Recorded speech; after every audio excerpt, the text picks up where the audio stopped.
फर्क नहीं यहाँ कौन गीता और कौन कुरान पढ़ता है। फर्क नहीं यहाँ कौन गीता और कौन कुरान पढ़ता है।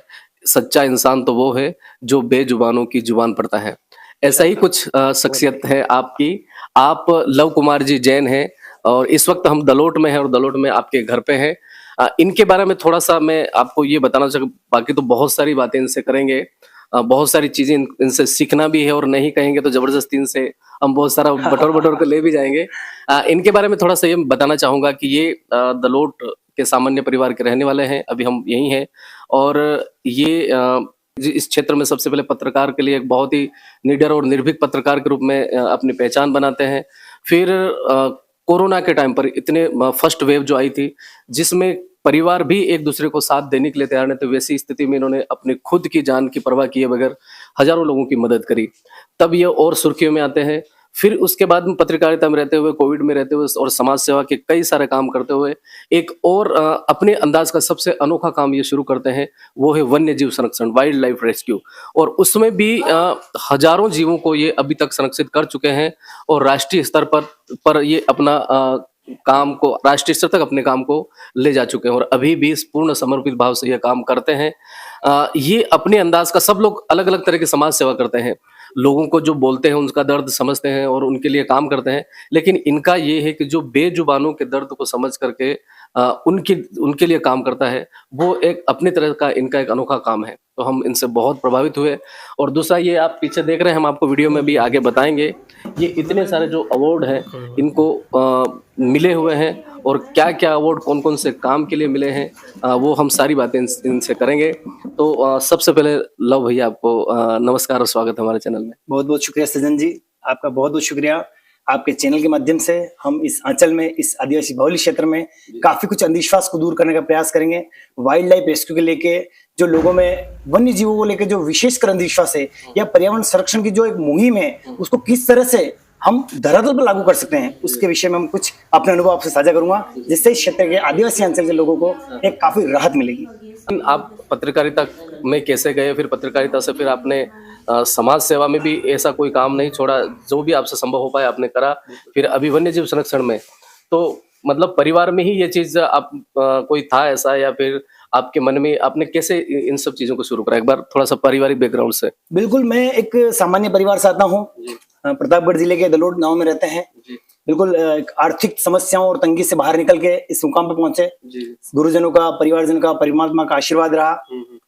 कहीं कोई बड़ी राजनीतिक परिवार नहीं, कोई ऐसी बिजनेसमैन फैमिली से बिलोंग नहीं करते हैं। एक बिल्कुल सामान्य से परिवार और सामान्य से जीवन से जो यात्रा शुरुआत की, और आज पत्रकारिता से, समाज सेवा से, आज वाइल्ड लाइफ रेस्क्यू तक पहुंचने के दौरान आज जो अनुभूति होती है, कई बार मुझे पूछते हैं लोग कि आपको इससे क्या मिलता है? भाई आप रेस्क्यू करते हो, तो मुझे संजीवनी मिलती है। जैसे एक संजीवनी, हनुमान जी संजीवनी लाए थे लक्ष्मण के लिए, उनको मूर्छित होकर जो जान मिली वो संजीवनी थी। इसी प्रकार वन्य जीव रेस्क्यू करने से, वन्य जीव से तात्पर्य मेरा मुख्य उद्देश्य रेप्टाइल्स के लिए, लोगों में जो भय है सांपों को लेकर काफी बड़ा अंधविश्वास है जो पीढ़ी दर पीढ़ी चला रहा है, तो मुख्य उद्देश्य जो मेरा रहा है वन्य जीव में भी एक पर्टिकुलर स्पेशल की बात करें तो मेरा सर्पों से विशेष स्नेह, मतलब मैं स्नेक रेस्क्यू करता हूँ। स्नेक रेस्क्यू के बाद सिर्फ रेस्क्यू नहीं है, हमारी सोच है कि हम एक ऐसा माहौल बनाएं, तो रेस्क्यू करने के बाद रेस्क्यू करना आसान है, रेस्क्यू करना कोई भी सीख जाए, लेकिन रेस्क्यू करने के बाद उसको संरक्षण कैसे किया जाए, भाई संरक्षण कर लिया फिर उसको संरक्षित कैसे किया जाए। हम लोग प्रयास करते हैं कि जितना ज्यादा हो सके इस अंचल में अपना बेस्ट देवें और रेस्क्यू के माध्यम से लोगों में जागृति लाएं। अच्छा, तो आप तो पहले पत्रकारिता कर रहे थे। बिल्कुल। First India news channel Bharat में बहुत बड़ा नाम है, आप उसमें रिपोर्टर हैं, तो उसके कुछ अनुभव हमारे साथ में साझा करेंगे, कैसा रहा वो सफर भी आपका? देखिए, पत्रकारिता का ऐसा है कि 2008 में मैंने अपने जीवन में व्यापार और व्यवसाय की शुरुआत की थी। मैंने मोबाइल की शॉप डाली थी 2008 में, और 2008 से लेकर 14 के बीच एक सामान्य जीवन चलते चलते मेरे जीवन में जो एक बड़ा परिवर्तन लाए हैं, उसका मैं श्रेय दूंगा हमारे पत्रकारिता के गुरु प्रकाश चंद्र जी जैन का। प्रकाश चंद्र जी जैन दलोट के निवासी थे और साथ ही वो अभी तो स्वर्ग सिधारे हैं, लेकिन उनका एक बहुत बड़ा नाम था जिले में। एक सामान्य गरीब परिवार से एक बुजुर्ग व्यक्ति, लेकिन उनकी आवाज जो थी वो युवा से ज्यादा मजबूत आवाज थी। वो कलेक्टर, एसपी या किसी भी जिला अधिकारी से बात करनी हो, बेझिझक कॉन्फिडेंस के साथ जनता की बात वहां तक पहुंचाने का सामर्थ्य रखते थे। उन्होंने मेरी उंगली पकड़ी, मुझे पत्रकारिता में लाए। उन्होंने मुझे 2014 में फर्स्ट बार हम दैनिक जय कांठल जो प्रतापगढ़ जिले का एक समाचार पत्र है, उससे उन्होंने मुझे पत्रकारिता के क्षेत्र में खींचा। तो 2014 में हम पत्रकारिता करते करते मैंने जैसे ही 2014 अंत आने वाला था, नवंबर में first India news Rajasthan launch हुआ। तो हमारे प्रतापगढ़ में पारिवारिक ही है संजय जी जैन, तो उनके थ्रू वो जिला ब्यूरो चीफ है, तो उन्होंने मुझे इसमें कहा भाई एक अच्छा प्लेटफॉर्म है, इलेक्ट्रॉनिक मीडिया में आप काम करना चाहो और समय इलेक्ट्रॉनिक मीडिया का है। तो जय कांठल में काम करते हुए ही मैं फर्स्ट इंडिया मैंने ज्वाइनिंग ली। तो तब मैं अर्नोद ब्लॉग देखता हूँ, तब से मैं कंटिन्यू आज बीच में कई समय मैंने करीब 1.5-2 साल दैनिक भास्कर में भी काम किया। दैनिक भास्कर के कार्यकाल में अपना अलग अंदाज रहा। जैसे आज आप दलोड़ के पास में पड़ाव चंद्रा में जो पंचायत बनी है, उस वक्त हमने भास्कर में मैंने अपने स्तर पर उनके ग्रामीणों के कहने पे एक लंबी मुहिम चलाई थी, जिसमें उन लोगों ने मतदान का विरोध किया था। तब भास्कर उनके साथ कंधे से कंधा मिला खड़ा था और उसका आज ये मिला। तब हम वहाँ निवर्तमान एमएलए जब वहां आए थे और उन्होंने उनको लिखित में आश्वासन दिया था कि आपकी ग्राम पंचायत बनाई जाएगी। उसके बाद तो ग्राम पंचायत भी गठन भी हुआ। तो भास्कर में तो काफी लंबा अनुभव नहीं रहा, 2 साल करीब काम किया, लेकिन फर्स्ट इंडिया न्यूज में मुझे काम करते करते करीब 8-9 साल हो गए हैं। मेरा अच्छा अनुभव है। मैं फर्स्ट इंडिया न्यूज के माध्यम से क्षेत्र की समस्याओं को, जनता की समस्याओं को, आवाम की जनता की समस्याओं को जिला मुख्यालय से लेके राज्य तक पहुंचा पाता हूँ। पत्रकारिता करने के दौरान ही 2020 में कोविड आया। कोविड का तो क्या ही जिक्र करें, ये एक ऐसी चीज थी जो सदियों बाद आई थी और भगवान करे सदियों तक आए ही ना। कोविड का एक पॉइंट आ ही गया है जी। तो जो हमने सुना, क्योंकि आपसे मिलने के पहले हमने आपके बारे में जानना चाहा, तो ये पता चला कि आपने कोविड में पूरी तरह से समर्पित भाव से कई सारे ऐसे काम किए जिससे लोगों को कोविड, क्योंकि मैं उस समय इंदौर रहता था, तो परिवार का व्यक्ति अगर किसी की जान में चली जाती तो वहां उसके डेड बॉडी के पास भी जाना नहीं चाह रहा था और ऐसा पूरी तरह से माहौल बन गया था। लेकिन आपने अपनी जान की परवाह की वगैरह भी कई सारे लोगों की सेवा की। वो कैसे हौसला है और क्या क्या किया तब आपने? ये तो देखिए सीधा सीधा कह सकते हैं कि ये एक प्रकृति का मतलब कहते हैं ना, मतलब मैं अपने आप को मानता हूं मुझे गॉड गिफ्ट है। चाहे रेस्क्यू कर रहा हूँ या कोविड में काम किया है, ये सब मेरे को प्रकृति ने दिया है ना। अब जैसे आप कोविड की बात कर रहे हैं तो कोविड के लिए मैं बताऊंगा, कोविड में मुझे कोई शौक नहीं था कोविड में सेवा करने का। मैं कर रहा था अपना जर्नलिज्म। अच्छा। मैं जर्नलिज्म के दौरान जब दलोट में सिविल हॉस्पिटल, हमारे हॉस्पिटल के बाहर में खड़ा था, मैं देख रहा था कि कोई जैसे नेशनल मीडिया में बड़े बड़े वीडियोस आ रहे थे जिसमें कोई छोटा बच्चा सूटकेस के ऊपर बैठ के उसकी मां ले जा रही है। तो वो नेशनल मीडिया जो दिखा रही थी ना, उससे ज्यादा खराब स्थिति हमारे ग्रामीण क्षेत्रों में थी। क्योंकि मजदूर जो होता है ना, मजदूर शहर में तो है नहीं, मतलब निवास तो नहीं करता है, निवास गाँव में करता है। जैसे हमारा देश गांव में बसता है, तो हमारा देश जब गांव में बसता है तो मजदूर भी हमारे गांव में बसता है। गांव से मजदूर मजदूरी करने शहरों में जाता है, पलायन होके गांव आता है। तो उस दौरान क्या हुआ, मुझे ये देखना था हमारे यहाँ किस तरह के वीडियोस मिल सकते हैं या हम किस तरह से इस चीज को नेशनल मीडिया तक पहुंचा पाएंगे, भाई ग्रामीणों की स्थितियां क्या है। तब दलोड़ हॉस्पिटल के यहाँ पे मैं देखता हूँ एक 35-40 वर्ष का एक व्यक्ति अपने बेटे को कंधे पे बिठा के लाता है और हॉस्पिटल के यहाँ रुकता है। तो मैं ऐसे जस्ट उससे पूछ लिया, तो भाई कहाँ से आ रहे हो, मतलब क्या कर रहे हो। तो मानवीय संवेदना ही होती है। तो मैंने उनको कहा खाना वाना खाया कि नहीं खाया। तब वो अगला मुझे पलट के जवाब देता है, भैया पानी पिला दो आप। तो मतलब उसने बिल्कुल क्षेत्रीय लैंग्वेज में कहा कि भैया मैं तो पानी पाई दो। तो मेरा एकदम पसीज गया, मतलब पानी पा, तो मैं इसको खाने का पूछा, मुझे पानी का ही कह रहा है, वहां क्या है। मैं सब क्यों, ये सब हम इतने दूर से चल के आ रहे हैं। वो लोग शायद नागौर से कहीं से आ रहे थे, पैदल, हाँ पैदल ही आ रहे थे। तो प्रतापगढ़ से वो यूं कह रहे हैं खेरोड में उन्होंने लास्ट टाइम पानी पिया था 1 दिन पहले, और उसके बाद वो यूं कह रहे हैं मुझे रास्ते में पानी का नहीं पूछा। पब्लिक पुलिस के डर से बाहर नहीं आ रही थी, कई लोग कोरोना के डर से बाहर नहीं आ रहे थे, लोगों को मौत का भय था, हो भी क्यों ना, कई लोगों ने अपने परिजनों को खोया था। मैंने कहा यार भाई ठीक है भैया पानी तो आपको पिला देते हैं। फिर मुझे लगा बच्चा बीमार है, मैंने उसको छू के देखा, बच्चा एकदम हीट मार रहा। मैंने डॉक्टर मित्र थे मेरे, तब मैंने अंदर हॉस्पिटल में कॉल किया, मैंने कहा बाहर आइए। एक नर्स मेल स्टाफ बाहर आया, उस बच्चे को अंदर ले गए, मैं भी अंदर गया। तो उसको काफी हाई डिग्री टेम्परेचर में बुखार था, काफी फीवर था। उसका ट्रीटमेंट चालू करवाया। मैंने पूछा और कौन है, तब दिल तो तब पसीजा मेरा। तब उन्होंने कहा मेरी पत्नी मोहिड़ा के वहां एक मतलब बबूल के पेड़ के नीचे बैठी हुई है। मैंने क्योंकि उसको चक्कर आ रहा है इसलिए वहां रुक गई है, और मैं तलाश करता करता यहाँ आ गया, पानी की तलाश या भाई कैसे उसको ले आऊं। फिर हमने उसी वक्त मैंने अपनी निजी कार मंगवाई, उस बच्चे को हॉस्पिटल में एडमिट करवाया और उनको लेके हम लोग वहां गए, उसकी वाइफ को उसके बच्चे को लाए, ट्रीटमेंट किया। बस तब मेरे दिल में एक टीस सी लगी, मैंने कहा यार क्या है हमारा जीवन है। बस तब मैंने सोच लिया आज के बाद दलोड़ से तो कोई भूखा नहीं जाएगा और कोई पैदल नहीं जाएगा। उसके बाद काफी सहयोग रहा, वर्तमान कलेक्टर का, मध्य प्रदेश कलेक्टर रुचिका चौहान मैडम का भी सपोर्ट रहा। तो इन सब से हम सब ने मिलके एक योजना बनाई। सबसे बड़ा सहयोग तो दलोड़ वासियों का रहा। दलोड़ वासियों ने भरपूर दिल से, देखिए किसी भी समाज सेवा में आर्थिक समस्याओं से जुझे बिना समाज सेवा नहीं हो सकती, ये क्लियर है ना। कोई भी समाज सेवा करने के लिए किसी भी चीज के लिए हमें फंड की आवश्यकता होती है ना। हम कितना कर पाएंगे भाई, हम थोड़ा बहुत दे पाएंगे, उससे हम सारा परिवर्तन ला नहीं सकते।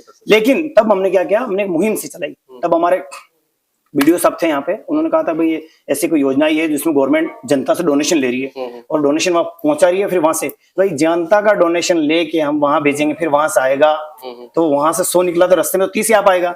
हमने यहाँ पैसा तो एकत्रित किया लेकिन उसको भेजा नहीं, हमने यहाँ सोचा यही डाइवर्ट। तब दलोड़ के अच्छे से समाज सेवियों ने, कई हैं नाम तो किनके लेंगे, काफी ज्यादा थे, तो उन समाज सेवियों ने डोनेशन किया हमारे काम को देखते हुए। फिर मैंने क्या, मैं की तर्ज पे काम नहीं किया, मैंने हम की तर्ज पे काम किया। भाई मैं अकेला क्या कर पाऊंगा, हाँ, तो हमने टीम वर्क दोस्तों को एकत्रित किया, हम लोगों ने प्लान बनाया भाई कैसे क्या किया जाए। फिर हमने शुरुआत की मुहिम, हमने ऐसा एक माहौल बनाया कि जहां से भी आते थे पैदल हमको इन्फॉर्मेशन मिल जाती कि भाई बचुल्ला से इतने लोग पैदल आ रहे हैं, सेवना से लोग पैदल आ रहे हैं, या और अधिकतर लोग उधर से आते थे और एमपी में जाते थे। तो हम लोगों ने क्या किया, कई ऐसे केस हुए, मतलब मुझे रात को 2-2 बजे कॉल आए हैं। मैं क्या बताऊं, क्या भाई साहब तालावरी पार रहे हैं, 3-4 लोग घूम रहा है, डर रहे हैं लोग, भय का माहौल है। फर्स्ट कोविड की बात है ये, सेकंड में तो मैं भी पॉजिटिव रहा और परमात्मा की कृपा से मैं आज आपके सामने मौजूद हूँ।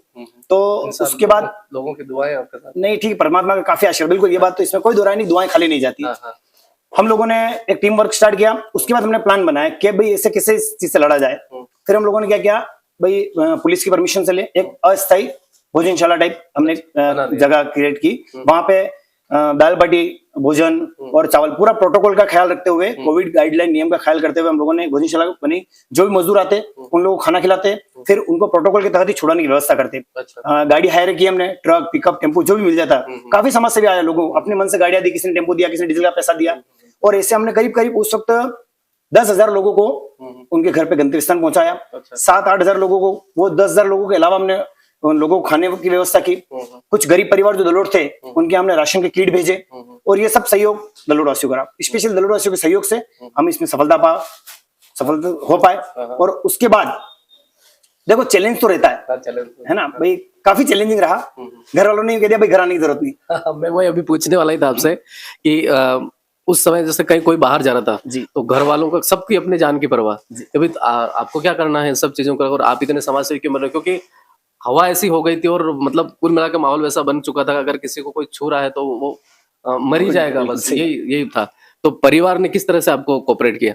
देखिए कोई भी परिवार, पहले हमें किसी भी काम के लिए विरोध का सामना करना पड़ता है ना। कहते हैं कि किसी भी अच्छे काम या नए काम की शुरुआत आप करोगे तो सबसे पहले आपको विरोध का सामना करना पड़ेगा। अगर आपने मजबूती से विरोध का सामना कर लिया, अगर आप सही है तो मैं गारंटी के साथ कह सकता हूँ आप लक्ष्य को निर्धारित प्राप्त कर ही लोगे, है ना। तो सबसे पहले विरोध का वही, जैसा सबके साथ होता है वैसा मेरे साथ भी हुआ। परिवार में एक छोटी बच्ची, मेरी तो बेटी की उम्र रही होगी 3 साल, आज वो 6 साल की है। 3 साल की बेटी थी घर में, छोटा भाई था, माँ बाप थे। मम्मी को तो भोली है मेरी मम्मी, उन्होंने कह दिया भाई जो तेरे को अच्छा लगे वो करना, बस घर का ध्यान रखना। और घर वालों ने कह दिया भाई घर आने की जरूरत नहीं है, भाई आप अगर सेवा करने बाहर ही रहो, कहीं क्वारंटाइन रहो, वहीं सेवा करो, आराम से सही स्वस्थ आ जाना। भाई आप घर वालों की तो चिंता करो। मैंने कहा भाई देखो घर वालों की सब चिंता कर रहे हैं, अगर मैं भी ऐसे घर वालों की चिंता करूंगा उन लोगों की चिंता कौन करेगा। भाई किसी को तो आगे रहना पड़ेगा ना। मतलब लोग क्यों कहते हैं कि भगत सिंह सबको चाहिए, मैंने अपने लाइफ में देखा है, अपने अनुभव बता रहा हूँ मैं, हर आदमी को भगत सिंह चाहिए, लेकिन कहाँ, पड़ोसी के घर में, अपने घर में नहीं चाहिए। हाँ, क्यों, शहीद हो जाएगा ना भाई, कम उम्र में शहीद हो जाएगा, अपने बेटों को कोई शहीद नहीं करना चाहता है ना। तो मैंने कहा देखो ऐसा है, मैं आप लोगों को भी कुछ नहीं होने दूंगा और उनकी जिम्मेदारी भी मेरी है। भाई हम भारत माँ के लाल हैं, भारत माँ के सपूत हैं, भाई जरूरी थोड़ी हम देश सेवा के लिए आर्मी बॉर्डर पे जाके गन लेके ढा करें, है ना। कहीं पे सेवा कहीं पे भाई हम जहाँ मौजूद हैं वहां हमने अपना बेस्ट दे दिया, ये हो गई समाज सेवा, ये हो गई देश सेवा। घर वालों को कन्विंस किया, थोड़ा टाइम बाद ससुराल वालों को पता चल गया, ससुराल से फोन आए, भाई कौन साहब ये सब क्या चल रहा है। मैंने कहा आप निश्चिंत रहो, आपकी बेटी, आपकी मतलब पोती नाती और हम, किसी को कुछ नहीं होगा, हम सब सुरक्षित हैं, बिल्कुल कोविड गाइडलाइन की पालना करते हुए हम अपना बेस्ट दे रहे हैं। और इस तरह से हमने इस सफर को बखूबी काटा। आपने जैसा बताया कि मैं जर्नलिज्म करता था और जर्नलिज्म करते टाइम पे मुझे ये सारी घटनाएं दिखी तो मैंने ये काम करा। आप जर्नलिज्म के कुछ ऐसी अच्छी या बुरी यादें हमारे साथ में साझा करें कि कभी आपके साथ में ऐसी कोई जर्नलिज्म करते टाइम कोई परेशानी बड़ी आई क्या? देखिए परेशानी तो हमारे ऊपर है, अगर हम सोचते हैं परेशानी तो परेशानी, और हम अगर नकारात्मकता में भी सकारात्मकता निकाल देते हैं तो भाई कहते हैं ना पॉजिटिव एनर्जी मिलती है अगर आप पॉजिटिव सोचते हैं। तो हमने कभी नकारात्मक सोचा ही नहीं। अच्छा, ऐसी जरूरत नहीं पड़ी नकारात्मक सोचने की। और जैसे घटना की बात करें तो एक बार रात को सालमगढ़ थाने में गोलमा देवी के ऊपर हमला हुआ था, काफी पुरानी बात है। किरोड़ी लाल जी की पत्नी जब यहाँ दौरे पे थी तब उनके ऊपर हमला हुआ था। तब भास्कर में था मैं, उदयपुर से कॉल आया था, तो मैं अचरज में था, मैंने कहा हम यहाँ पास, हमको सूचना नहीं, उधर वालों को सूचना है भाई। तब मैं वहां गया था तब जरूर रात को जब पत्थरबाजी हो रही थी हाँ। तब मैं चोटिल हुआ था, मेरे घुटने पे चोट लगी थी। अच्छा। और उसके बाद पुलिस वालों ने और यूं कहा था भैया प्रोटोकॉल को ध्यान रखते, पुलिस को उन्होंने मतलब कस्टडी तो क्या है उनको सेफ दे दिया था प्लेस, और हम लोगों को भी वहां से रवाना कर दिया था। अच्छा। एक वो थोड़ा चैलेंजिंग रहा था। उसके बाद एक सालमगढ़ में एक बस से एक हादसा हो गया था, तब वहाँ सालमगढ़ के लोग जो ग्रामीण काफी रोष में थे, तो बुद्धाराम जी एसएचओ थे तब, हाँ, तो उसके बाद उन्होंने, हाँ बुद्धराम जी विष्णु एसएचओ थे, तो तब वहाँ पे एक क्लीनर था, वो बस ड्राइव करते हुए रिवर्स ले रहा था, तो एक वहाँ कोई बुजुर्ग ताप रहा था, तो उस बस की चपेट में उसकी मौत हो गई थी। तो ग्रामीणों में आक्रोश था, वहाँ पे आगजनी वगैरह हुई थी, टायर वायर जलाए थे। तब मैं कवरेज करने गया था, तब भी वही हुआ था, पत्थरबाजी के दौरान छोटे हल्की मोटी चोट आई थी, बाकी ऐसे बड़े कोई इंसिडेंट्स नहीं हुए मेरे साथ आज तक। अच्छा, तो आप अच्छा काम करते हैं इसलिए नहीं प्रयास होते करते हैं। हाँ। दूसरा सर ये कि जैसे आपने पत्रकारिता में इतना अच्छा काम किया, फिर ये अचानक वाइल्ड लाइफ रेस्क्यू का मन में कैसे आया? या देखिए, आप जो सवाल कर रहे हैं, काफी देर से मैं इसी सवाल के इंतजार में था कि बाकी सब तो ठीक है, हम जिस विषय बात करेंगे वो वाइल्ड लाइफ रेस्क्यू। बिल्कुल।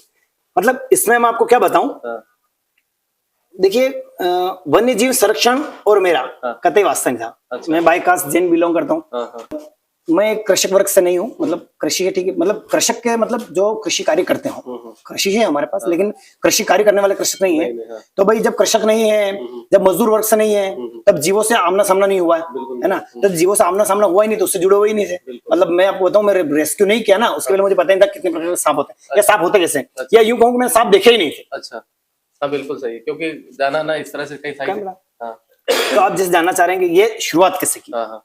तो देखिए इसमें एक छोटा सा वाकया था, कोविड के जस्ट पहले की बात है, 2019 करीब।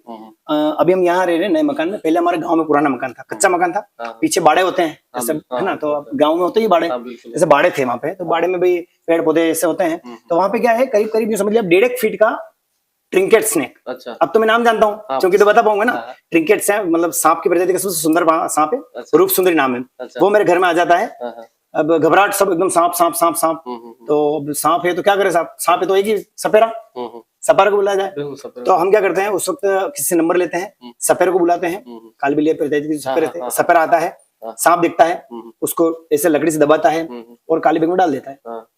तब भाई जिज्ञासा होती है ना भाई कि कौन सा सांप है, क्या है, कभी देखा कैसे पकड़ा, कैसे पकड़ा उसको, तब वो कहता है कि उड़ने वाला सांप। अच्छा, वो कहता है ये तो उड़ने वाला सांप है, और अच्छा वो आपने बुला लिया, नहीं तो उड़ के किसी को काट जाता।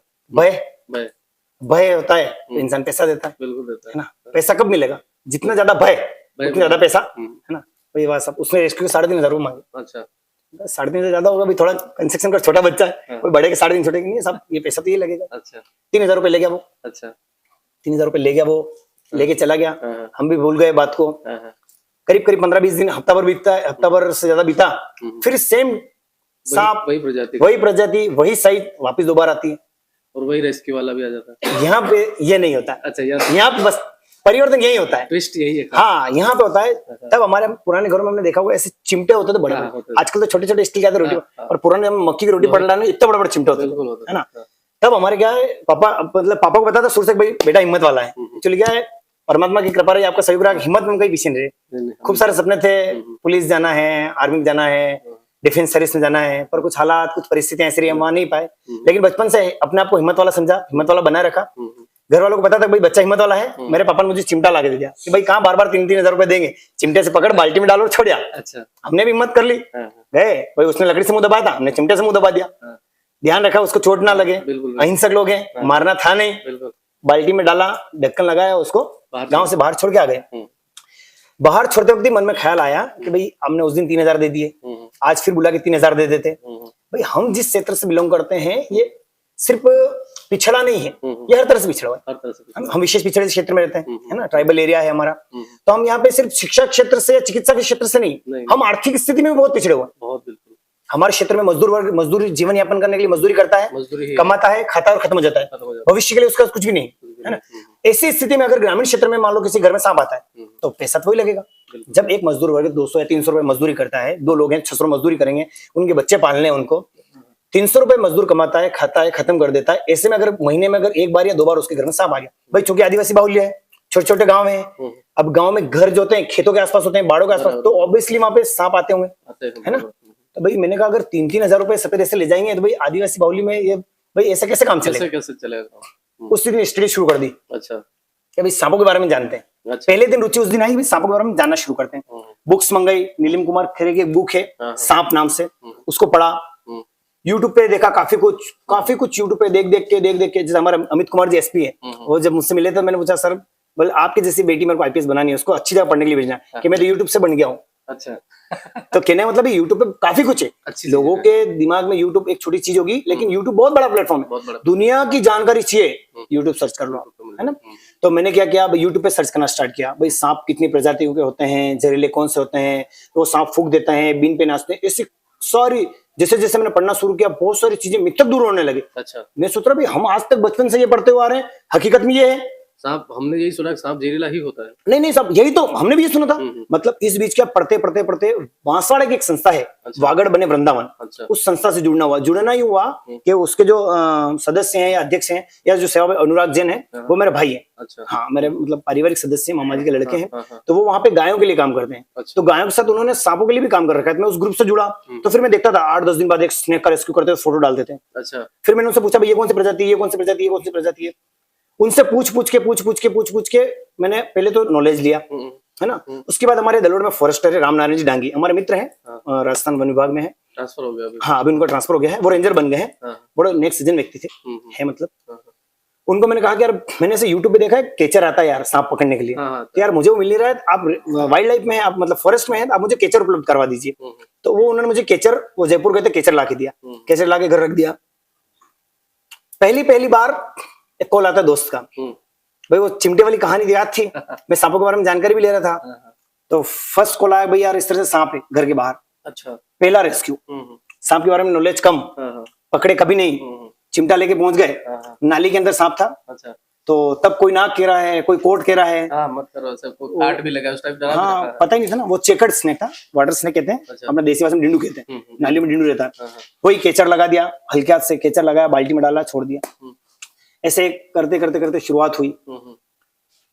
बढ़ते हम लोग सांपों के बारे में जानने लगे। जानते महीने 2 महीने बीते, फोटोज पोस्ट करने लगे, सोशल मीडिया पे फोटो डाल दिया, लोगों को पता चल गया भाई ये रेस्क्यू करते हैं। इस दौरान प्रशांत जी रामनारायण जी उनके मित्र भी हैं, और वो भी फॉरेस्टर थे, अभी रेंजर हैं वो भी। उन्होंने कहा कि लोग काम बहुत अच्छा कर रहे हो, पर ये केचर छोड़ दो। अच्छा। ये वाइल्ड लाइफ रेस्क्यू के खिलाफ है, या ये एक्ट के खिलाफ है। हम किसी स्नेक को रेस्क्यू करते वक्त उसकी कितनी उसको प्रेस करना है, इसके बारे में नॉलेज नहीं होता है, और उसकी हड्डी टूट जाती है। अच्छा। सांप को जिंदा मार देना ज्यादा बेहतर है अधमरा करने से। मैं मारने के लिए प्रेरित नहीं कर रहा हूँ, लेकिन सिर्फ समझाने के लिए बता रहा हूँ कि सांप को अधमरा करने से मार देना ज्यादा अच्छा, बिल्कुल, है ना। तो जब वो अगर डैमेज हो जाएगा तो फिर डैमेज कंट्रोल नहीं होता है। तब मैंने कहा क्या किया, फिर से यूट्यूब, फिर से पुस्तक, फ्री हैंडलिंग कैसे करें। अच्छा। हाँ, फिर हमने सबसे पहले दलोड़ के हरिजन बस्ती में मैंने पहली बार कोबरा स्नेक को फ्री हैंडल किया था। अच्छा, हाथ से, अपने हाथ से। फ्री हैंडलिंग मतलब एक टोंग आती है, ऐसे वाइट टोंग होती है, ग्लव्स ले सकते हैं आप चाहो तो, उसको टोंग में डाला, ऐसे सांप लटकाया और बैग में पैकिंग कर दिया। अच्छा, वैसे। तो तब आपको नहीं लगा डर, क्योंकि कोबरा तो जहरीला ही होता है? बिल्कुल, कोबरा जहरीला होता है। तब पहली बार डर लगा था, पर लक्ष्य भी प्राप्त करना था। भाई फ्री हैंडलिंग क्यों, हम तो अब भाई रेस्क्यू में उतर ही गए हैं, तो बड़े लेवल पे काम करना है। तो हमने काफी रेस्क्यू में, उसके बाद 1 बाय 1 काफी अनुभव। उसके बाद गहरे कुएं 50-50 फीट तक कुएं में उतरे हम। अच्छा। कुएं में से रसल वाइपर निकाले। अच्छा। कई बार हमने खेतों में से अजगर रेस्क्यू किए, 12-12, 15-15 फीट के अजगर रेस्क्यू किए हमने। और मोस्ट ऑफ हमारे क्षेत्र में जो जहरीले हैं उसमें से कोबरा सबसे ज्यादा जहरीला सांप। अच्छा, तो अब तक आपने कितने, क्योंकि आपने बताया पहले मोस्ट ऑफ सांप के बारे में करता हूँ, तो कितने अब तक आपने सांपों को रेस्क्यू कर दिया? काउंटिंग का तो ऐसा कुछ नहीं है, जैसे हमने पहले तो काउंट किए नहीं थे एक्चुअली, हमने स्टार्ट कर दी शुरुआत पर। फिर बाद में जब डिपार्टमेंट से जुड़े, जब विभाग जुड़े, तो उन्होंने कहा कि आप इन चीजों को ऑन रिकॉर्ड रखो। तो ऑन रिकॉर्ड रखने के बाद करीब हमने 2300 स्नेक रेस्क्यू किए हैं। अच्छा। हाँ, और 2300 स्नेक सांपों में, उसमें विषहीन सारे हैं, और चंदन गोरी अपने जो कहते हैं मोंडल लिजर्ड, हमने करीब 130 मोंडल लिजर्ड और 20 पाटलागो रेस्क्यू किए हैं। और मेरे लाइफ में एक सबसे अच्छा रेस्क्यू हमने पेंगोलिन किया है। अच्छा। हाँ। ये क्या होता है पेंगोलिन? पेंगोलिन, हाँ, पेंगोलिन मतलब एक बहुत प्यारा जीव है, चींटीखोर कहते हैं उसको। चींटीखोर? हाँ, चींटीखोर कहते हैं। उसकी तस्करी में हमारे दरियावत के आसपास का कोई व्यक्ति है, कोई सरपंच तो जेल भी जा चुका है। अच्छा। हाँ, दुर्लभ प्रजाति का जीव होता है, और मिट्टी में रहता है, मिट्टी खाता है और चींटी खाता है। अच्छा। तो हाँ, वो रेस्क्यू करने का सौभाग्य मिला था। बहुत अच्छा जीव होता है, पेंगोलिन रेस्क्यू किया हमने। और अब इच्छा है, सपोर्ट मिला, तो इन फ्यूचर जब जरूरत पड़ी सरकार को या किसी संस्था को, तो हमारी काफी इच्छा है हम लेपर्ड रेस्क्यू करें। अच्छा, लेपर्ड रेस्क्यू करेंगे आप? बिल्कुल, हमारे क्षेत्र में लेपर्ड ही है भाई, शेर, लॉयन, टाइगर है नहीं, लेपर्ड है, तो लेपर्ड रेस्क्यू करेंगे। आप स्वतंत्र रूप से काम करते हैं या किसी संस्था के बैनर तले काम करते हैं? बिल्कुल, जब मैंने काम की शुरुआत की थी तब तो मैंने व्यक्तिगत एकल कार्य शुरू किया था। फिर इसके बाद जैसे लोग जुड़ते गए, किसी ने कहा मुझे भी रेस्क्यू करना है, मुझे भी रेस्क्यू सीखना है, तो भाई कहते हैं ना, चलते गए, कारवा बनता गया। तो ऐसे 20-22 लोग मेरे साथ जुड़े। अच्छा। उसमें से जो अच्छे रेस्क्यूअर बनना चाहते थे उन्होंने ज्यादा समय दिया, और जैसे पंकज जी कुमार, सॉरी, प्रकाश जी कुमार थे, चिन्हम जी कुमार थे, अपने राम भक्त पवन है, यश जैन है, ऐसे कुछ नाम है। वो मेरे साथ रेस्क्यू सीखे और अच्छे रेस्क्यूअर भी बने हैं वो लोग। और अब हम लोगों ने एक संस्था बनाई है, wild life and animal rescue society Dalot. इस नाम से हमने संस्था का रजिस्ट्रेशन करवाया है। रजिस्ट्रेशन चल रहा है, फाइनल हुआ नहीं, लेकिन अब हम व्यक्तिगत से हम संस्था की तरफ बढ़ रहे हैं। हम संस्था के रूप में काम करेंगे। तो इसमें काम करते हुए आपको क्या, किस तरह का फायदा मिला और इस क्षेत्र को क्या फायदा मिलता है? हाँ, बस फायदे की बात करें तो फायदा वही संजीवनी। अच्छा। हाँ, फायदा कुछ नहीं है। देखो, हर कार्य फायदे और नुकसान के लिए नहीं किया जाता है ना। कुछ काम होते हैं हमारी आत्मसंतुष्टि के लिए, दिल की तसल्ली के लिए, है ना। मुझे देश की सेवा करनी है, उससे फायदे के लिए थोड़ी कर रहे हैं। भाई सैलरी जितनी तुम्हारा आर्मी में मिलती है उतनी नौकरी करके भी इंसान पा सकता है, लेकिन वो एक जज्बा और जुनून होता है ना। वैसे रेस्क्यू मेरा जज्बा और जुनून बन गया है। अच्छा। हाँ, वाइल्ड लाइफ से एक अलग सा प्रेम हो गया है, रेप्टाइल से एक अलग सा लगाव हो गया है। इनको बचाना एक मकसद सा हो गया, मतलब एक संजीवनी का काम करता है। जब भी मतलब किसी रेस्क्यू करता हूँ, रेस्क्यू करके रिलीज करते हैं, तो अच्छी खुशी होती है। वन्य जीवों को लेकर के आप मतलब लोग कैसी मेंटेलिटी रखते हैं? देखिए, लोग जो मेंटेलिटी रखते हैं ना, उसके बारे में तो बड़ा अचंभा होता है ना। सांप काटा, कहीं ले गए, झाड़ फूक कराया, सही हो जाएंगे। नंबर 1 सबसे बड़ा अंधविश्वास। देखिए, सर्पदंश से जो मृत्यु का आंकड़ा है ना, आप अगर उसको ऑर्थोडॉक्स आंकड़े निकालने जाएंगे ना, तो मृत्यु दर के जो आंकड़े हैं वो सारे ग्रामीण क्षेत्र में से निकलेंगे। अच्छा। सर्पदंश किसे होता है? मजदूर, कृषक, है ना। कभी किसी बिजनेसमैन को सर्पदंश हुआ? नहीं होता है। नहीं होता है, या रेयर केस होता है। अगर 100 में से होंगे तो 90 या 95 केस होंगे वो मजदूर और किसान के साथ होंगे, या तो कृषि कार्य करते वक्त या उसको मजदूरी करते वक्त ग्रामीण क्षेत्र में सर्पदंश होता है। और अंधविश्वास जो है वो भी इसी क्षेत्र में ज्यादा है, ग्रामीण क्षेत्र में ज्यादा है। तो अंधविश्वास के चलते मृत्यु दर बढ़ रहा है, क्योंकि हम फिर वही आदिवासी बाहुल्य, जनजाति क्षेत्र, शिक्षा का अभाव, इन सब के कारण हमारे मृत्यु दर बढ़ा हुआ है। शहरी क्षेत्र के आंकड़ों से हमारे जिलों के जैसे बांसवाड़ा, डूंगरपुर, प्रतापगढ़ की बात करें तो यहाँ मृत्यु दर सर्पदंश से ज्यादा है, क्योंकि जागरूकता का अभाव, जागरूकता की कमी। सर्पदंश से मृत्यु हो ही जाती है क्या? उसके बारे में क्या कहेंगे आप? देखिए, सर्पदंश से मृत्यु होती है, लेकिन कंडीशन क्या है उसके ऊपर डिपेंड करता है। देखिए, मैं बताना चाहूंगा, सर्पदंश से हर बार मृत्यु जरूरी नहीं है ना। मतलब हम चाहें तो 90% केस में हम इंसान को बचा सकते हैं। देखिए, पहला तो यह है कि हमारे क्षेत्र में पाए जाने वाले सांपों में 85% स्नेक नॉन वेनेमस है। अच्छा। और 15% सांपों में जहर है। अच्छा। है ना। यहाँ क्लियर कर लेते हैं कि भाई जहां 100 लोग सर्पदंश होंगे उसमें से मरेंगे तो 15 फाइनल है, 85 तो मरेंगे नहीं। उनका ब्लड ऊपर नीचे हो सकता है, ब्लड सर्कुलेशन में बीपी हाई लो हो सकता है, मरेंगे नहीं, है ना। तो यहाँ पे बस इंटरेस्टिंग बात यह है कि जब लोग झाड़ फूक करवाने जाते हैं तब 15% लोग मरते हैं और 85% बच जाते हैं। तो वो जो उनके अंदर बैठ जाता है कि भैया इतने लोग तो बच गए, हम भी बच जाएंगे, 15% बचेंगे नहीं, क्योंकि उनको विषैले सांपों ने काटा है। विषैले सांपों में high venomous Russell viper, common krait, cobra में स्पेक्टिकल भी आता है, ब्लैक कोबरा भी आता है ना, और सो स्कल्ड वाइपर। मुझे कुछ भी याद नहीं, मैं सिर्फ हाँ करता जाऊंगा। बिल्कुल, देखिए मैं वही बता रहा हूँ भाई, 4 प्रजातियां हमारे यहाँ से ज्यादा जहरीली है। उसमें कोबरा आता है, रसल वाइपर आता है। रसल वाइपर को हमारे क्षेत्र में कोट कहते हैं ना, कोटड़ो आइयो, है ना, कोट। और नागबाउजी यानी फन वाला सांप कोबरा, और एक करेत होता है। करेत का निशाचर होता है, रात को आता है, काट के चला जाता है, उससे सर्पदंश के निशान नहीं दिखते। वो सो स्कल्ड वाइपर होता है, वो पथरीले क्षेत्र में रहता है। ये 4 प्रजातियां हमारे यहाँ सफिशिएंट मतलब पाई जाती है। तो अब जैसे अंधविश्वास की बात कर रहे हो, तो हमारे यहाँ महत्वपूर्ण अंधविश्वास, पहला अंधविश्वास कि सांप बीन पर नाचता है। अच्छा, है ना। ऐसा नहीं होता? ऐसा नहीं होता है। अच्छा। कोई भी सांप बीन पर नाचता ही नहीं। अच्छा। क्योंकि सांप तो सुनता ही नहीं। अच्छा, सांप सुनता नहीं है? आपने कान देखे क्या हमारे से सांप के? नहीं। फील करता है। मैं दूर से देखता हूँ तो डर जाता हूँ। हाँ, तो सब डरते ना, हम भी डरते थे एक टाइम, हम भी डरते थे। तो स्नेक के क्या कान नहीं होते हैं, मतलब विकसित कान नहीं होते। अच्छा। कान से मतलब उनके क्या, जैसे ये जो मुंह होता है ना, जबड़ियां से एक नली होती है। अच्छा। वो एक तो वाइब्रेशन महसूस करता है। अच्छा। और सांप काफी ज्यादा बिगा हर्ट्ज पे सुनता है। अच्छा। हम सामान्य बात करते हैं ना, वो सांप सुनता नहीं। अच्छा। और सांप देखता भी नहीं है, देखने से मतलब ब्लर देखता है। अच्छा। उसका विजन क्लियर नहीं होता, जैसे हम देख रहे हैं ना, वैसे सांप क्लियर नहीं देखते। अच्छा। वो ब्लर देखते हैं। अच्छा। तो अब वो नाचने वाली जो कहानी है ना, वो जैसे सपेरा है, तो सपेरा क्या कर बीन बजाएगा, ऐसा बीन बजा रहा है ना, तो जैसे जैसे बीन बजेगी वो सांप फन वैसे वैसे करता जाएगा। हम बीन इधर लेके सांप इधर जाएगा, हम बीन उधर लेके सांप उधर जाएगा। तो यहाँ पे क्या है कि वो मति भ्रम हो गया। अच्छा। वहां पे सिर्फ वो उस बीन में चमक धमक और उस काली काली बीन को देख के घूम रहा है। अच्छा। ना कि नाच रहा है। अगर सांप नाचते तो सारी प्रजाति के नाचते, सपेरा कोबरा को क्यों नचाता है? बिल्कुल सही सही। हमने कभी रेड स्नेक को नाचते हुए नहीं देखा बीन पे, कभी चेकर्ड को नहीं नाचते हुए देखा। कोबरा क्यों? क्योंकि कोबरा बुद्धिमान सांप की हिंदी में आता है। तो कोबरा क्या है, वो मुंह मतलब कैप्चर कर लेता है। जैसे उसने बीन, ये माइक है, उसने कैप्चर कर लिया, अब माइक जिधर ले जाएंगे सांप उधर जाएगा। तो वो ऐसा फील करवाते हैं कि भाई नाच रहे हैं। तो इसके ऊपर तो फिल्में भी बहुत सारी बनी है और उसमें भी नचाते। मुख्य रूप से जो क्षेत्र में अंधविश्वास डालने का जो काम किया है ना, वो फिल्मों ने ही किया। अच्छा, मैं तेरे दुश्मन। नागिन देख लो, मैं तेरे दुश्मन देख लो। आप देख लो कि सांप ने, नागिन ने फोटो खींच लिया है। एक अंधविश्वास है कि भाई आपने सांप को मारा है, नागिन आएगी, नागिन ने आपका फोटो खींच लिया है और वो आपको काट जाएगी, है ना भाई। उनके तो याददाश्त नहीं ना, मेमोरी नहीं है। अच्छा, मेमोरीलेस होता है। हाँ, मेमोरी, स्नेक मेमोरीलेस होता है। उसको याद थोड़ी भाई किसने काटा, वो कहाँ से विजन, उसका विजन क्लियर नहीं, फोटो कैसे खींचेगा, है ना। ये काफी बड़ा अंधविश्वास है कि भाई सांप ने फोटो खींच लिया, वो आएगा, काटेगा और मार देगा। ऐसा होता नहीं, अच्छा, है ना। तो सांप बिन पे नहीं नाचता है। दूसरा सबसे बड़ा अंधविश्वास मैं बताता हूँ, दूध पीना। अच्छा, हाँ, हम लोग बड़ा धार्मिक बनते हैं, नागपंचमी के दिन नाग को हमने दूध पिला दिया। तो आपको क्या लगता है, आपने अच्छा काम किया? आप भी इसे, आपकी बात को होल्ड करना चाहूंगा। जी।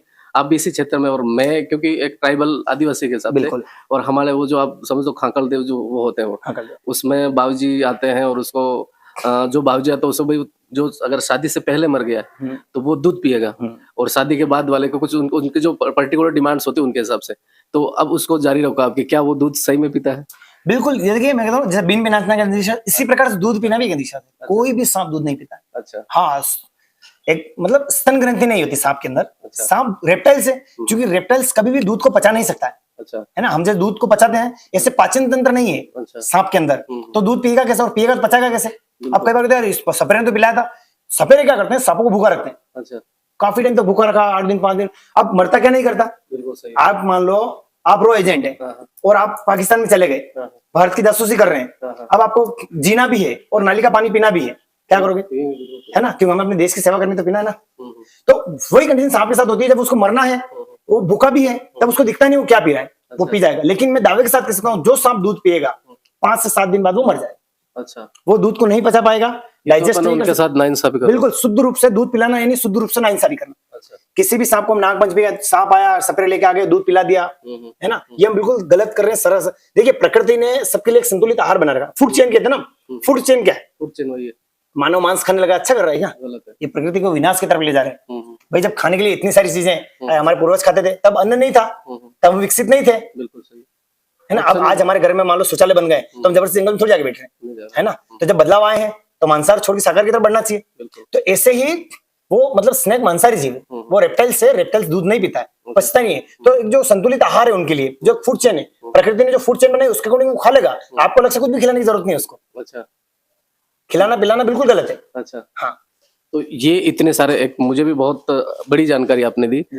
इसके साथ में एक चीज बताएंगे, अगर किसी को किसी सर्प ने काट लिया तो उसको सडनली क्या करना चाहिए? बिल्कुल, देखिए सडनली सबसे पहले तो उसको हौसला बनाए रखना और झाड़ फूक नहीं करवाना। अच्छा, 2 चीजें सबसे महत्वपूर्ण बताऊंगा। देखिए, मैं किसी भी आस्था के साथ खिलवाड़ नहीं कर रहा हूँ। मैं किसी, हर व्यक्ति की अपनी आस्था है, आस्था तो होनी चाहिए, लेकिन हमें इतना आस्था में नहीं उतरना है कि आस्था हमारी अंधविश्वास का रूप ले ले, है ना। आस्था हो तो हमें आस्तिक तो रहना है, लेकिन अंधविश्वासी नहीं बनना है। अब क्या होता है भाई, आपकी आस्था है, बिल्कुल जैसे सांप दंश हो, आपकी आस्था की बात करें, आप भगवान के नाम का धागा बांधो कि परमात्मा आपकी रक्षा करने की जिम्मेदारी है, अगरबत्ती लगाओ, सब करो। लेकिन आप गए झाड़ फूक कराने बैठ गए, आपका जो अमूल्य समय है वो निकल जाता है। लोग कहते हैं यार वो गया था बच गया। भाई वही बताना चाहता हूं कि 100% में से 100% में से 85% सांप बिना जहर वाले, 15% जहरीले, 85 लोग बच गए, 15 लोग मर गए। आपकी आस्था बैठ गई, क्या वहां फलाना भोज गया था, वित बची गया। तो कोई कहता है गया वित मर गया, अरे यार वहां तो कोई हाँ पलटू मारी गया, तो यानी सांप फेरा मार गया था। जब किसी भी तांत्रिक के पास उसकी शक्ति खत्म हो जाती है, जब उसको लगता है नहीं बच पाएगा, तब वो हमें डॉक्टर के लिए जाने के लिए सजेस्ट करता है। आपने भी सुना होगा भाई यहाँ गए थे और काफी देर हो गई, क्या सांप पलटी मारी गया, अस्पताल ले जाओ। मतलब वो जानता है कि अस्पताल में उससे ज्यादा पावरफुल दवाई, तो भाई पहले ही अस्पताल क्यों नहीं चले जाए। अच्छा, सर्पदंश के बाद जैसा आपने बोला, प्रोटेक्शन क्या है, सांप काटता है, सांप काटने के बाद मूवमेंट नहीं करना है। मूवमेंट इसलिए नहीं करना है, हमें अपने ब्लड के सर्कुलेशन को रोकना है। अच्छा, ब्लड के फ्लो को रोकना है। जैसे चलना नहीं है, दौड़ना नहीं है, काम कुछ नहीं करना है। स्नेक बाइट हुआ, सांप को काटा, पहले सांप की पहचान कर लो। अब पहचान मतलब हरा भी तो जानता नहीं, और पहचान मतलब काला था, बुरा था, उसके बाद दाग थे, इस तरह से सांप की पहचान कर लो। हो सके अगर समझदार है, हो सकता है उसकी फोटो ले सकते हैं तो फोटो ले लो, फोटो ले सकते हैं तो ठीक है, नहीं तो पहचान कर लो। उसके बाद हिलना डुलना, मूवमेंट नहीं करना। ये मान लीजिए स्नेक ने काटा है या बांध दिया, सब कहते हैं, पर बांधना कितना है ये मैटर करता है। कई बार लपक के बांध दिया तो हाथ पैरालिसिस हो सकता है। अच्छा। हाँ, अब मान लो रसल वाइपर ने काटा है तो आपके वो क्या इसके अंदर सर्कुलेशन। सर्कुलेशन बिगड़ने से मतलब फ्लो जो है ना ब्लड का वो आपके गैंग्रीन हो सकता है। अच्छा। हमें उसको इस तरह से बांधना है कि हमारे ब्लड का सर्कुलेशन फ्लो कम हो जाए। अच्छा। ब्लड के सर्कुलेशन का फ्लो कम करना है, स्टॉप नहीं करना है। उसको स्टॉप नहीं करना है, गति तो कम करनी है। हम दौड़ेंगे तो ब्लड सर्कुलेशन ज्यादा होगा, ब्लड के सर्कुलेशन को स्लो करने के लिए हम क्या करते हैं, रिलैक्स हो जाना। अच्छा। स्नेक के काटते ही काटा, बाइक है तो बाइक, कार है तो आई बैठे हो सीधे हॉस्पिटल चले गए। हॉस्पिटल जाते आपको प्राथमिक उपचार मिल जाएगा। उनको लगा विषैला सांप है तो उसके अकॉर्डिंग उपचार करेंगे, उनको लगेगा विषहीन सांप है उसके अकॉर्डिंग उपचार करेंगे। यहाँ महत्वपूर्ण ये होता है जानना कि भाई कौन से सांप ने काटा है। अच्छा। जैसे मान लीजिए विषैले सांप ने काटा है तो आपको एंटीडोट लगाने पड़ेंगे, एंटीवेनम लगाने पड़ेंगे। ये जो चिकित्सक रहते हैं हॉस्पिटल में, उनको भी इनके बारे में जानकारी रहती है? देखिए मैं यूं तो नहीं कहूंगा कि नहीं होती और यूं भी नहीं कहूंगा होती, पर देखिए ये क्या नॉलेज, ये एक नॉलेज का विषय है ना भाई। कई बार डॉक्टर जैसे ग्रामीण क्षेत्र में या छोटे अस्पतालों में वेरीफाई नहीं कर पाते कि भाई सांप विषैला था या विषहीन था। कई बार फोटो या कई बार स्नेक एक्सपर्ट को बुलाते हैं। जैसे कई बार मान लो दलोड में हुआ, एक दो बार मुझे भी बुलाया भाई किस तरह का सांप है, तो स्नेक एक्सपर्ट की मदद ली जाती है। और जनरली क्या होता है स्नेक बाइट में लगता है जैसे डॉक्टर वेट करते हैं सिम्टम आने का, लेकिन हमें वेट नहीं करना सिम्टम आने का। 90% अगर आपको स्नेक बाइट हुआ है 100% या तो प्राथमिक उपचार के लिए आप निजी चिकित्सालय या फिर आप सीधे जिला चिकित्सालय, अगर नजदीकी दूरी है आपकी 25-30-50 किलोमीटर है तो आप 1 घंटे के अंदर कितने भी बड़े हॉस्पिटल में जा सकते हैं। तो हमें जिला चिकित्सालय पहुंच जाना है, पहले प्राथमिक चिकित्सालय जाना है, वहां अगर लगता है ठीक है, वरना वो आपको हॉस्पिटल एम्बुलेंस से रेफर कर देंगे और आप जिला चिकित्सालय। मैं दावे के साथ कह सकता हूं अगर आपके स्नेक बाइट के बाद कितने भी जहरीले सांप ने काटा है और अगर 1 घंटे के अंदर आपके समय को समझते हुए आप हॉस्पिटल पहुंच गए तो आपकी जिंदगी बच सकती है। श्योर 101% आप जिंदे रह सकते हैं। झाड़ फूंक में कुछ भी नहीं है, 100% मरेगा। विषैले सांप के काटने के बाद इंसान झाड़ फूंक करवाने गया तो वो 101% मरेगा। मैं दावे के साथ कह सकता हूं उसकी जान कोई नहीं बचा सकता। अगर उसने हॉस्पिटल से एंटीवेनम नहीं लिया है तो उसको कोई नहीं बचा सकता। कहीं कहीं एक मैंने कहीं बहुत ज्यादा नहीं सुना, कहीं के लोग बोलते हैं अगर जैसे सांप ने काट लिया और उसको पकड़ के हाथों हाथ मार दिया तो फिर इंसान नहीं बच सकता, और अगर उसको सांप को भी अगर अपन पकड़ के जीवित रखते हैं तो इंसान बच जाएगा, ऐसा कुछ होता है? नहीं, ये सिर्फ भ्रांति है, ये कोरी भ्रांति है। अच्छा। सांप को तो मारना ही नहीं चाहिए। देखिए ऐसा है पर्यावरण संरक्षण जो एक वर्ड आता है ना, पर्यावरण संरक्षण पर्यावरण संरक्षण क्या है? हमने पेड़ पौधे लगा दिए, पानी दे दिया पेड़ों को, पेड़ बड़े कर दिए, क्या पर्यावरण संरक्षण हो गया? नहीं, उनकी देख रेख करना नहीं, मतलब ये चेन है। मतलब सिर्फ पर्यावरण संरक्षण के लिए वन्य जीवों को संरक्षण करना भी जरूरी है। अच्छा। ये एक सर्कुलेशन है, सिर्फ पेड़ पौधों से भी कुछ नहीं होगा। पेड़ पौधों के साथ पशु पक्षी जीव जंतु इन सबका प्रकृति में समान हक है। बिल्कुल सब होंगे। सिर्फ पेड़ पौधे लगाने से पर्यावरण नहीं बचेगा, पेड़ पौधों के साथ हमें पक्षियों को बचाना है। आप पता है तितलियां कितनी विलुप्त हो गई? पहले कितनी तितलियां होती थी, अब तितलियां विलुप्त की बिल्कुल हो गई है ना। जैसे राम जी घोड़े होते थे, बहुत सारे ऐसे पशु पक्षी जो विलुप्त के कगार पे है ना। कौवे देखने को नहीं मिलते हैं, पेड़ देखने को नहीं मिलते हैं। तो कहने का मतलब पर्यावरण संरक्षण के लिए सिर्फ पेड़ पौधों के अलावा हमें जीवों के ऊपर भी ध्यान देना पड़ेगा। पर्यावरण संरक्षण के लिए वन्य जीवों का भी संरक्षण करना जरूरी है। अच्छा। वाइल्ड लाइफ के प्रति और लोगों के मन में और क्या धारणा है, और आप इस क्षेत्र के लिए क्या, उस चीज को मिटाने के लिए क्या स्पेशल कर रहे हैं? देखिए हमारे क्षेत्र में जो सबसे बड़ा भ्रम है वो है चंदन गोयरी का। अच्छा। हाँ, ये भी मेरे दिमाग में आया है ना। हमारे क्षेत्र में चंदन गोयरी मतलब चंदन गोयरी मॉनिटर लिजर्ड, चंदन गोयरी को लेके हमारे क्षेत्र में एक भ्रम है कि चंदन गोयरी फूंक देती है आदमी मर जाता है, चंदन गोयरी काटती है आदमी पानी नहीं मांगता है। पानी नहीं मांगता से तात्पर्य है कि इतनी जल्दी मौत हो जाती है, इंसान पानी भी पीने का समय नहीं मिलता है ना, कि चंदन गोयरी काटो तो पानी नहीं मांगे आदमी, चंदन गोयरी के ऊपर आकाशीय बिजली गिरती है ना। ये सारा भ्रम। अच्छा, ये बिल्कुल शुद्ध रूप से भ्रम है। अच्छा। बिल्कुल, मतलब मैं बताऊं आपको कि अगर मेरे घर में रेस्क्यू के लिए अगर मतलब गलती से चंदन गोयरी आ जाती है और मैं अपनी 6 साल की बेटी को कह देता हूं उसको रेस्क्यू कर ले तो वो उसको पकड़ लेगी। अच्छा। मॉनिटर लिजर्ड बिल्कुल भोला जीव है। अच्छा। उसके वो अंदर जहरीला बिल्कुल नहीं होता? उसके अंदर विष ग्रंथि ही नहीं है। अच्छा। जब अगर विष ग्रंथि नहीं है तो विष कहां से आएगा? अच्छा। है ना। मतलब विष डालने के लिए सांप के पास स्पेशल 2 दंत होते हैं। हाँ, होता है। जिनको विष दंत कहते हैं ना। विष दंत में ही विष होता है। तो ऐसे मॉनिटर लिजर्ड जो चंदन गोयरी होती है, चंदन गोयरी के पास अलग से कोई विष दंत नहीं होता है। अच्छा। जिससे वो विष एग्जैक्ट कर पाए। तो गोयरी की और किसी प्रजाति में होता है क्या जहर? गोयरी की किसी प्रजाति में जहर नहीं होता है। अच्छा। हाँ, अब आपके मन में सवाल आ रहा होगा, हम तो सुनता है पीढ़ी दर पीढ़ी सुनता है। अब अभी गांव में तो पूरी तरह से गांव में, शहरों में भी। अच्छा। गांव नहीं, क्योंकि मैं आपको बताऊं मेरे इस 3-4 साल के कार्यकाल में कई लोगों से मिलना हुआ, अच्छे अधिकारियों से, RS IAS से भी मिलना हुआ। कई लोगों मतलब बड़े बड़े लोग इस चीज से अंधविश्वास में आज भी जी रहे हैं कि चंदन गोयरी जहरीली होती है। अच्छा। आज भी लोगों के मन में वही भ्रम है। तो वो काटती तो है? वही काटती, मतलब देखिए ऐसा काटने का मतलब क्या, काटने के 2 मतलब होते हैं। काटने में मकोड़ा होता है ना, मकोड़ा देखा, मकोड़ा भी काटता है ना। तो काटने का तात्पर्य है, देखिए अगर छोटा बच्चा है, छोटा बच्चा 2 बच्चे लड़ रहे हैं है ना, एक बच्चा दूसरे बच्चा को लिए क्या करेगा, वो काट जाएगा, अपने मतलब साथी को काटेगा है ना, और छुड़वाने के लिए। तो काटना मतलब बचाव की प्रवृत्ति है, आत्मसुरक्षा। आत्मसुरक्षा लिए। तो जीव कोई भी, जैसे मान लो उसको लग रहा है कि मुझे को मारा जा रहा है, मुझे छेड़ा जा रहा है, मुझे परेशान किया जा रहा है, वो बाइट करेगा। भाई उसके बाद अपने पास हाथ से मार देते हैं, पेड़ से मार देंगे, वो कैसे मारेगा?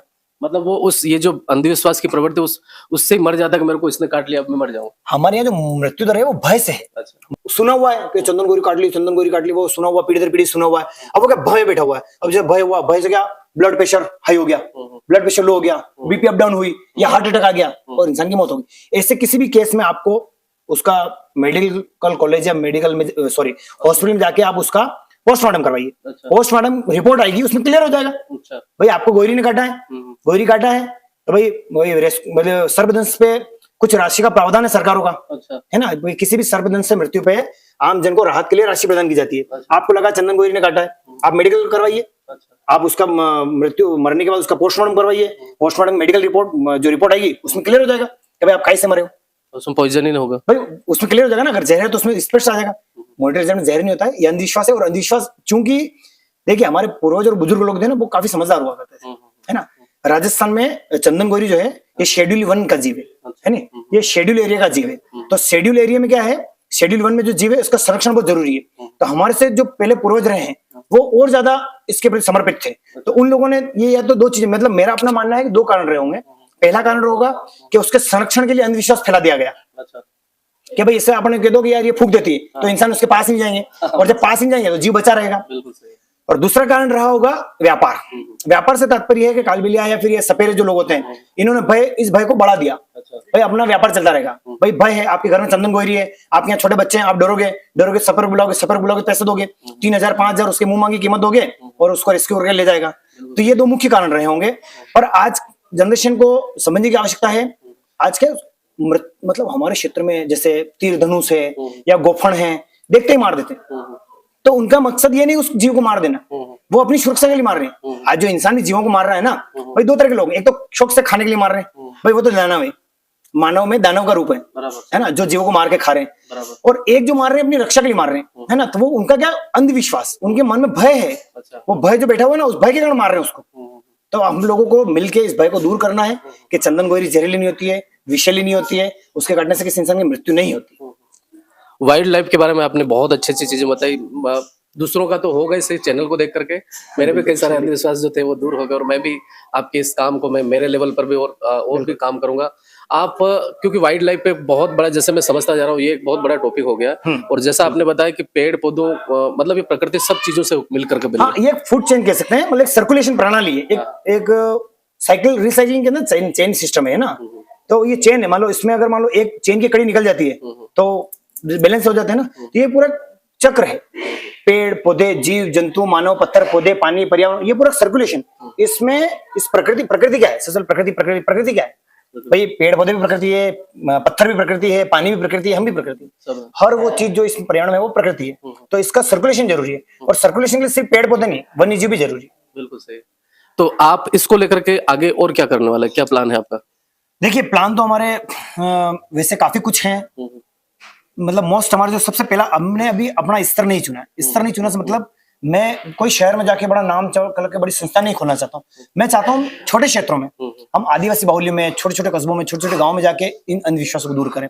इसके लिए मेरा जैसे अगर कहीं मौका मिला या राजस्थान फॉरेस्ट डिपार्टमेंट ने मुझे पूछा कि आप क्या चाहते हैं, तो मैं उनसे सबसे पहले एक रेस्क्यू सेंटर की मांग करूंगा। कि भाई चूंकि दलोड क्षेत्र है, या प्रतापगढ़ में है, जिला स्तर पे एक रेंजर है, वहां पे दारा सिंह जी का बहुत अच्छा सपोर्ट मिलता है मुझे, तो वहां पे एक रेस्क्यू सेंटर है। लेकिन मैं दलोड में एक रेस्क्यू सेंटर की काफी चाह रखता हूँ, ताकि जैसे नील गाय हुए या कोई भी घायल जीव है उसको हम रेस्क्यू करके उनका उपचार करके उनको पर्यावरण सुरक्षित छोड़ सकते हैं। इसके लिए मैं रेस्क्यू के लिए एक रेस्क्यू सेंटर की मांग करूंगा। साथ ही में सपोर्ट लेके रेस्क्यू की तरफ भी अपना फील्ड बढ़ाना है मुझे। सारे आगे जाके मतलब जैसे आज हमने सांपों को रेस्क्यू किया है, कल लेपर्ड रेस्क्यू करने हैं, आने वाले समय में मुझे सारे जीवों को रेस्क्यू करना है। एक रुचि हो गई है, बस इसी तरफ मुड़ना है।